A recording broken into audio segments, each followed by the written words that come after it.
Bonjour à tous et bienvenue sur boursicoté.com pour cette nouvelle analyse technique Forex et matières premières avec une paire de devises euro-dollar bien qui semble se stabiliser autour de cette zone ici d'équilibre des 1.1950. Nous avons donc connu une forte tendance baissière ces derniers jours, suivi ici d'un rebond technique mais qui ne semble plus vouloir continuer à monter.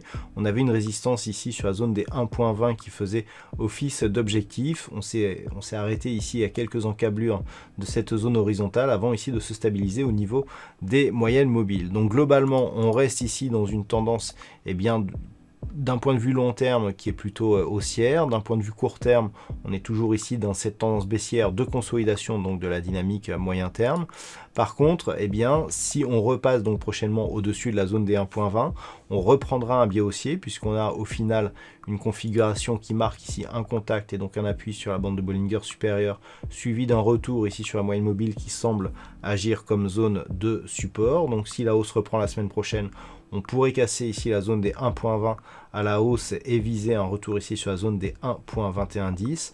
Par contre, si les cours cassent ici cette zone des 1.1890, l'objectif sera un retour ici sur cette zone de support intermédiaire de point bas à 1.1840 avant éventuellement de poursuivre en direction de la prochaine zone de support des 1.1820 puis des 1.1760.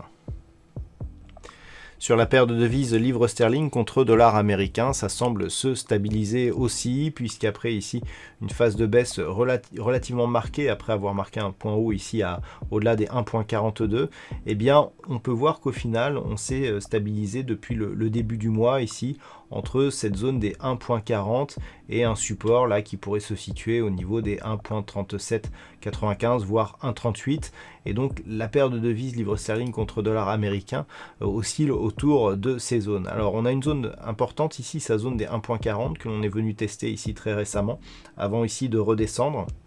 La zone des 1.3850 ici, elle ferait plutôt office de zone de polarité. On le voit ici, on a soit support, soit résistance. Ensuite, elle redevient support.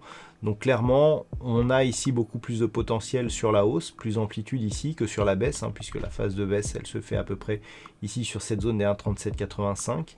Et clairement, on est plutôt sur une tendance de reprise haussière actuellement, mais qui est assez faible en termes de conviction. Donc pour l'instant, neutralisation. Je rappelle que la dynamique moyen terme reste haussière, depuis notamment que nous avons eu ici ce point aussi significatif au-delà des 1.42. On peut voir que le mouvement ici court terme et la stabilisation s'inscrivent plutôt dans une phase de consolidation qui est relativement bien contrôlée et qui pourrait repartir ici sur un biais haussier. Pour cela, il faudrait recasser à la hausse ici la zone des 1.42. Sur l'or, là aussi, il semblerait que l'on se stabilise autour de la zone des 1720 $ l'once. Nous avons eu donc une forte dynamique baissière ces derniers jours sur le métal jaune, depuis la cassure notamment de la zone des 1817 $ l'once. On s'est enfoncé ici pour venir marquer un point bas sur ce niveau proche des 1675 $ l'once, qui était donc le prochain niveau de support majeur à venir tester, et donc connaître une stabilisation ici autour des 1720. Donc d'un point de vue court terme, on continue à s'inscrire ici dans une dynamique plutôt baissière. Le rebond ici semble assez technique pour le moment, et donc si les cours venaient à repartir ici sous la zone des 1675 $ l'once la semaine prochaine, le prochain objectif à viser serait la zone ici de support des 1580 $ l'once.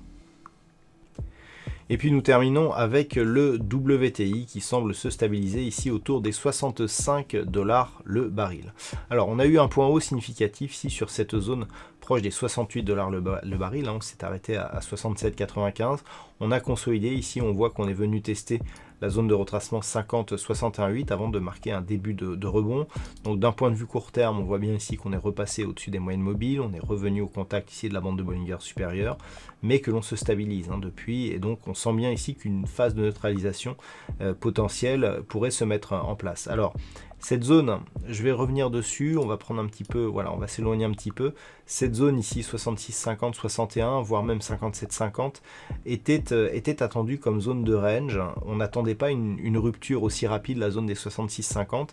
Alors cette rupture, elle est intervenue sur l'ouverture hebdomadaire, avec ici l'ouverture donc sur un gap haussier. Ensuite, on est venu consolider, on s'est stabilisé ici sur la moyenne mobile 20 exponentielle, et depuis, vraiment, on oscille autour de cette moyenne mobile.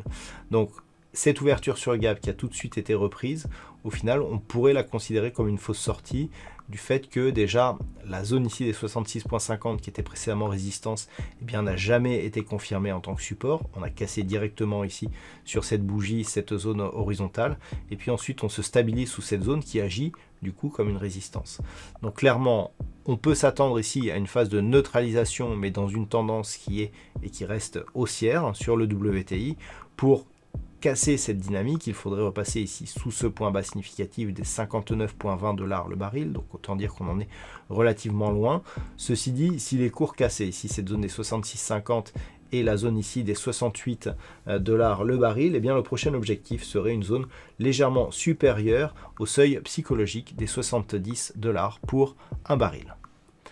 Voilà donc ce que l'on peut dire sur cette analyse technique Forex et matières premières.